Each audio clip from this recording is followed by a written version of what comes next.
Iturcosta mostra que o SAC sigue que caso sumário mayang toh contra o governo de Aruba.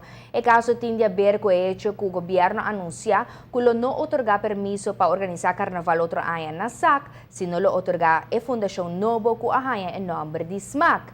SAC ta quer que o governo está cambiando de opinião, se tendo na conta a carta que a emitir awe, den qual ta confirma que ainda não toma decisão fijo riba quem lo organizar evento ng carnavalesco para ano 2015. Essa aqui está antecipando o caso sumário que o SAC representa para o bufete Ecury, a entama contra o governo representar para abogado Mr. Cruz. Realidade, sin embargo, que te dia jawe, ni SAC ni SMAC não têm poder e dicho permiso.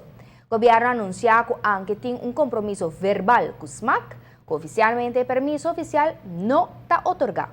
É motivo que o governo apresenta uma lista de requisitos que o SMAC lo mesera cumpre com ele, promete otorgar dicho permiso. Tan tem que ponto na aqui nota clara, lo não otorgar permiso. Pensando sei, e pensando em aspecto legal, experto nanto de opinião que o SAC está muito ligado para a corte, sendo que ainda não por papia de permiso otorgar a nenhum partido.